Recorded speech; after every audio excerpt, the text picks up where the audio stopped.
A train running at the speed of 60 km/h crosses a pole in 9 seconds. ఒక train అనేది 60 km/h వేగంతో వెళ్తూ ఒక పోల్ ని 9 సెకండ్లో క్రాస్ చేసిందంట. What is the length of the train? అప్పుడు ఆ ట్రైన్ యొక్క లెంత్ ఎంతో అడిగాడు. ఇక్కడ మనకేమి ఇచ్చాడంటే స్పీడ్ ఇచ్చాడు. స్పీడ్ ఎంత? 60 km/h అని ఇచ్చాడు. టైం ఎంత ఇచ్చాడు? 9 seconds అని ఇచ్చాడు. ఇక్కడ లెంత్ ఆఫ్ ద ట్రైన్ అని కనుక్కోమన్నాడు. ఇక్కడ లెంత్ ఆఫ్ ద ట్రైన్ ఏమైందంటే distance travelled by the train అయితే. డిస్టెన్స్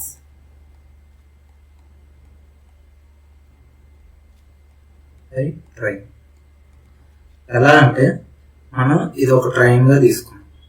ఈ ట్రైన్ అనేది పోల్ ని క్రాస్ అయింది అన్నాడు. పోల్ కి ట్రైన్ కి ఏమైనా డిస్టెన్స్ ఇచ్చాడా? మధ్యలో ఏం డిస్టెన్స్ ఇవ్వలేదు. అంటే ట్రైన్ అనేది స్టార్ట్ అయ్యే ప్లేస్ లోని ఈ పోల్ ఉంది అనుకుంటే ఈ ట్రైన్ ఈ పోల్ ని దాటడానికి ఈ డిస్టెన్స్ అనేది ట్రావెల్ చేయాలి. ఈ డిస్టెన్స్ ఏమైంది? ఆ ట్రైన్ యొక్క లెంత్ అయింది. So distance travelled by the train ఏమైంది అంటే లెంత్ ఆఫ్ ద ట్రైన్ అయింది.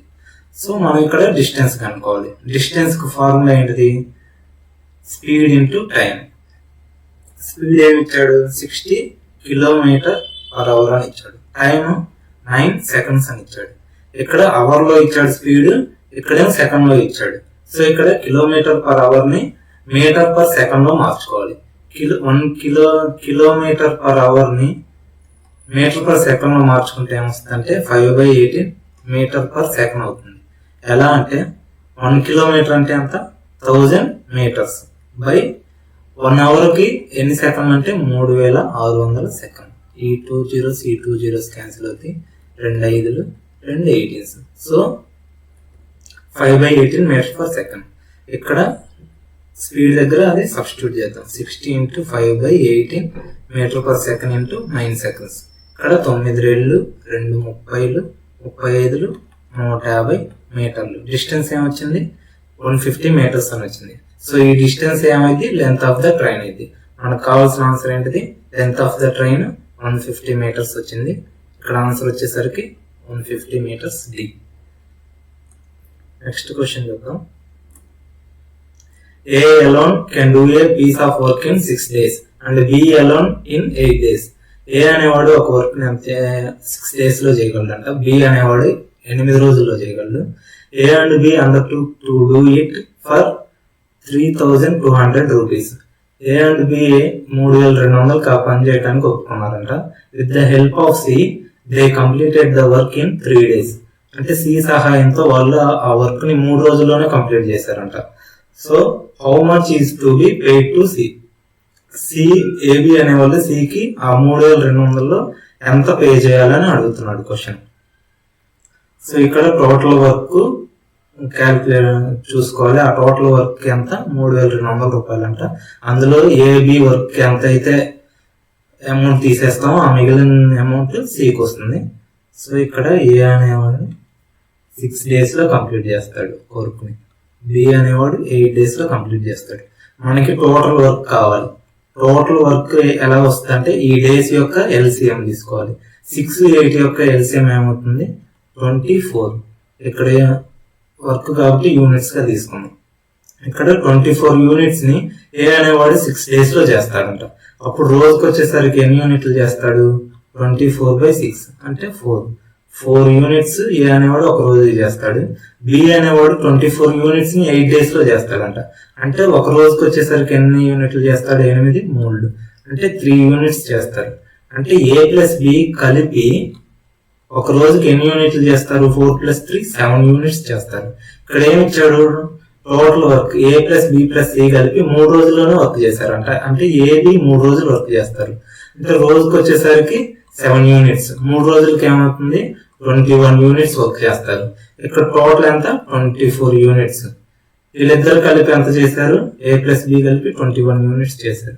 రిమైనింగ్ ఎంత ఉంది? 3 units. ఈ 3 units అనేవి C చేసే వర్క్. 3 units చేస్తాడు.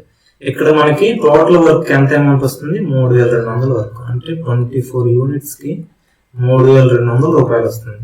అప్పుడు ఒక యూనిట్ కి ఎంత వస్తుందంటే 24 1 8 ఉంటుంది 80, 4 3 72, మళ్ళీ 80 ఉంటుంది 4 3 72, 2 అంటే 8 ఉంటుంది 8/24 అంటే 81 అంటే ఒక యూనిట్కి వచ్చేసరికి ఎన్ని రూపాయలు అంటే 133 1/3 రూపీస్ అనేది వస్తుందంట. అప్పుడు సికి ఎంత అమౌంట్ రావాలి, 3 యూనిట్స్ రావాలి. 3 యూనిట్స్ అంటే ఎంత, 133 1/3 ఇంటూ 3 అంటే 1/3 ఇంటూ 3 అంటే 1 రూపీ ప్లస్ 133 ఇంటూ 3 అంటే 399.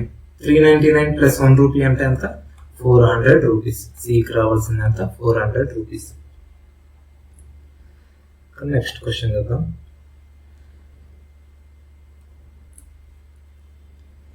A and B invest in a business in the ratio 3:2. A మరియు B ఒక బిజినెస్ లో 3:2 రేషియోలో ఇన్వెస్ట్ చేశారంట. If 5% of the total profit goes to charity, అంటే ఆ టోటల్ ప్రాఫిట్ లో 5% అది చారిటీకి వెళ్తుంది. ఏ షేర్ ఈజ్ 855 రూపీస్. అంటే ఏకి వచ్చే చారిటీకి 5% పోగా ఏకి వచ్చే షేర్ ఎంత అంటే 855 రూపాయలు. ద టోటల్ ప్రాఫిట్ ఈజ్, అప్పుడు ఆ టోటల్ ప్రాఫిట్ ఎంత అని అడుగుతున్నాడు. ఇక్కడ A:B ఎంత రేషియోలో ఇన్వెస్ట్మెంట్ చేశారు, 3:2లో చేశారు.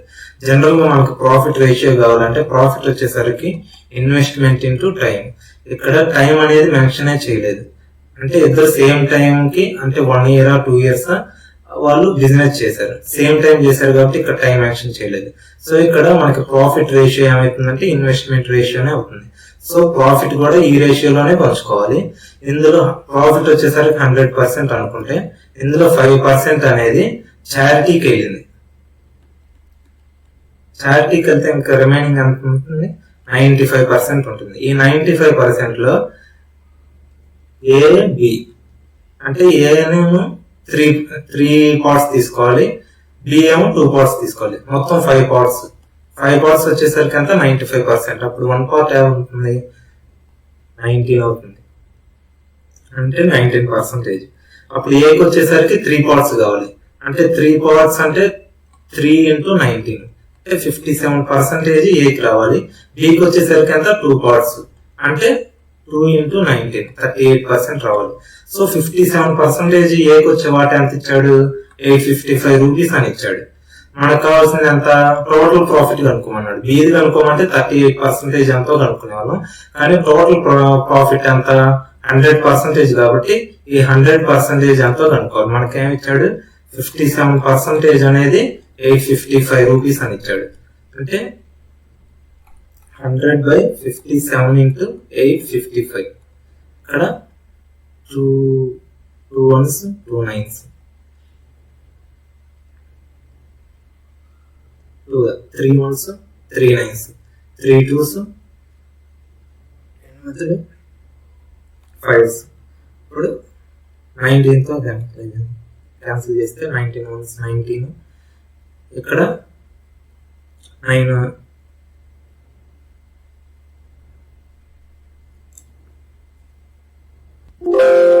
ఇక్కడ 19 1s 95 ఉంటుంది, 19 5 90. సో 15 into 100 అంటే 1500 అనేది 100%. టోటల్ ప్రాఫిట్ ఎంత, 1500. ఆన్సర్ వచ్చేసరికి బి. నెక్స్ట్ క్వశ్చన్ వచ్చేసరికి the cost price of 20 articles is the same as the selling price of x articles. అంటే 20 articles యొక్క కాస్ట్ ప్రైస్ అనేది x articles యొక్క సెల్లింగ్ ప్రైస్ కి సమానమని ఇస్తున్నాడు. If the profit is 25%, profit ఎంత ఇచ్చాడు, 25% అంట profit. Then the value of x is, అప్పుడు x వాల్యూ ఎంతో కనుక్కోమంటున్నాడు.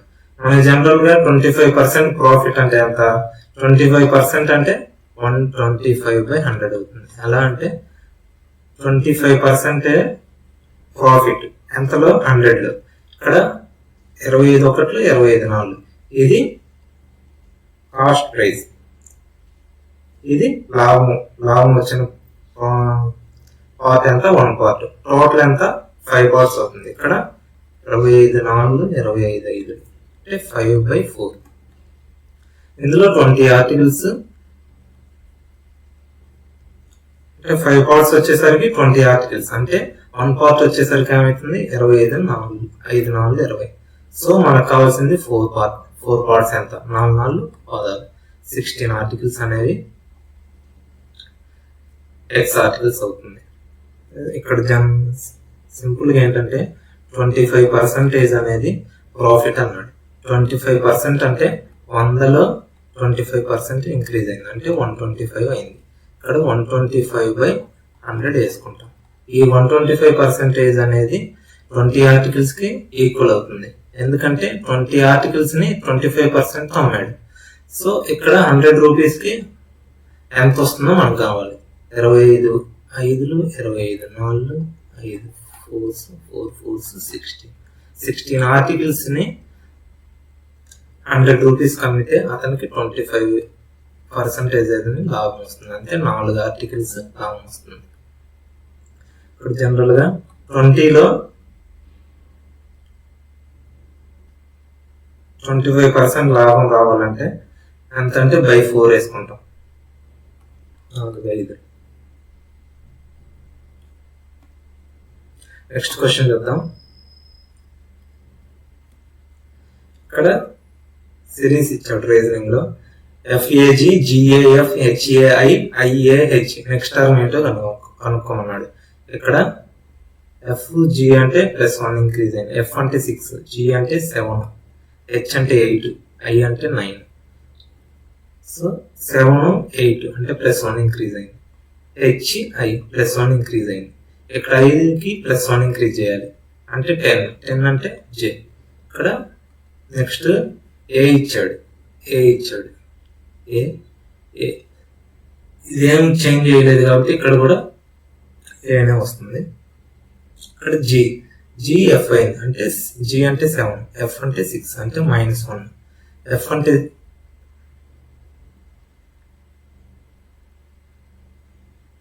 I అంటే 9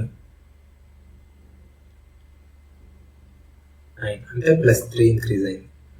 H అంటే 8, మళ్ళీ అదే 9 -1 అయింది. ఇక్కడ -1 +3, -1 ఇక్కడ +3 చేయాలి.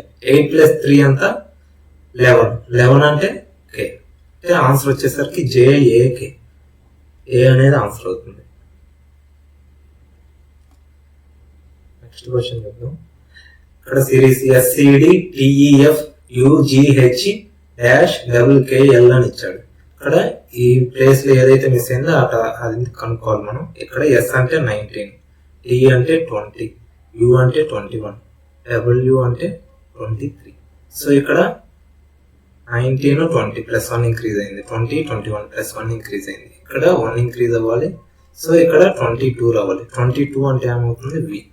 ఆప్షన్స్ లో V అనేది ఒక్కదానికి ఉంది కాబట్టి ఆన్సర్ అనేది C అవుతుంది. ఇక్కడ మొత్తం చూద్దాం.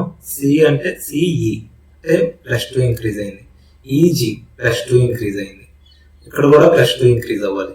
G తర్వాత +2 ఇంక్రీజ్ అయితే 9 అంటే I +2 ఇంక్రీజ్ అయింది, K వచ్చింది. ఇక్కడ DF +2 ఇంక్రీజ్ అయింది, FH +2 ఇంక్రీజ్ అయింది. ఇక్కడ +2 ఇంక్రీజ్ అవ్వాలి. సో H అంటే 8, 10 అంటే J, VIJ అనేది మన ఆన్సర్ అవుతుంది. నెక్స్ట్ క్వశ్చన్ చూద్దాం. If a person walks at 14 km/h instead of 10 km/h, అంటే ఒక వ్యక్తి 10 km/h తో జర్నీ చేయాల్సింది 14 km/h తో journey చేస్తున్నాడంట. He would have walked 20 km more. అంటే అతడు అలా జర్నీ చేయటం వల్ల 20 kilometers ఎక్స్ట్రా నడిచేశాడు. అప్పుడు the actual distance travelled by him is, అంటే అతడు ఒరిజినల్ గా నడవాల్సినటువంటి డిస్టెన్స్ ఎంత అని అడుగుతున్నాడు. ఇక్కడ యాక్చువల్ గా వచ్చేసరికి 10 km/h తోనే వెళ్ళాలి, కానీ అతడు 14 km/h వేగంతో వెళ్తున్నాడు. సో 1 hour కి వచ్చేసరికి అతడు ఎంత ఎక్స్ట్రా నడుస్తున్నాడు అంటే 4 kilometers ఎక్స్ట్రా నడుస్తున్నాడు, అంటే అవర్కి వచ్చేసరికి. ఇక్కడ టోటల్ గా ఎంత ఇచ్చాడు, 20 kilometers అనేది ఎక్స్ట్రా నడిచాడంట. అంటే 1 hour కి 4 kilometers అంటే మొత్తం ఎక్స్ట్రా ఎన్ని అవర్స్ నడిచినట్టు, బై 4 వేస్తే 5, అంటే 4 5s 20, అంటే 5 hours అతడు ఎక్స్ట్రా నడిచాడు. 5 hours ఎక్స్ట్రా నడిచాడంటే యాక్చువల్గా టైం వచ్చేసరికి 5 hours. స్పీడ్ ఎంత? Actual speed 10 km/h. So distance travelled by him అంటే 10 × 5 ఎంత అవుతుంది? యాక్చువల్గా నడవాల్సింది 10 km/h. 10 kilometers నడవాలి అతడు, కానీ యాక్చువల్గా ఎంత నడిచాడు? 70 kilometers నడిచాడు. మనకి యాక్చువల్ డిస్టెన్స్ అడిగాడు కాబట్టి ఆన్సర్ వచ్చేసరికి 50 అవుతుంది. నెక్స్ట్ క్వశ్చన్ చూద్దాం. A sum of money at simple interest amounts to 815 rupees in 3 years and to 854 in 4 years. The sum is. Money అనేది సింపుల్ ఇంట్రెస్ట్ తో కలుపుకొని 3 years లో 3 years లో 815 అయిందంట, 4 years కి వచ్చేసరికి 854 అయిందంట. అప్పుడు ఆ సమ్ ఎంత అని అడిగాడు. ఇప్పుడు 3 years కి వచ్చేసరికి ఇంట్రెస్ట్ అంటే ప్రిన్సిపల్ ప్లస్ ఇంట్రెస్ట్ ఎంత? 815. 4 years కి వచ్చేసరికి ఎంత? 854 rupees. అంటే గ్యాప్ ఎంత ఉంది? 1 year గ్యాప్ ఉంది. 1 year లో ఎంత ఇంక్రీజ్ అయింది? 15 అంటే 54 లోంచి 5 తీసేస్తే ఎంత? 54 లోంచి 15, 55 లోంచి 15 తీసేస్తే 40, 54 లోంచి తీయాలి కాబట్టి -1 ఇంక్రీజ్ చేస్తే 39. అంటే 39 rupees 1 year కి ఇంక్రీజ్ అయింది. యాక్చువల్గా 3 years కి సమ్తో కలిపి 815 వచ్చింది. అంటే 3 years కి ఈ అమౌంట్ ఏమవుతుంది? 39 × 3 చేయాలి. అంటే 3 12 120, 120 లోంచి 3 తీస్తే 117. ఈ 117 అనేది 3 years కి వచ్చేటువంటి ఇంట్రెస్ట్. అంటే 850 లోంచి 117 తీసేస్తే మనకు కావాల్సిన రిక్వైర్డ్ ఆన్సర్ వస్తుంది. 15 లోంచి 17 తీసేస్తే 15 లోంచి 17 0, 800 లోంచి 102 తీసేయాలి. 698.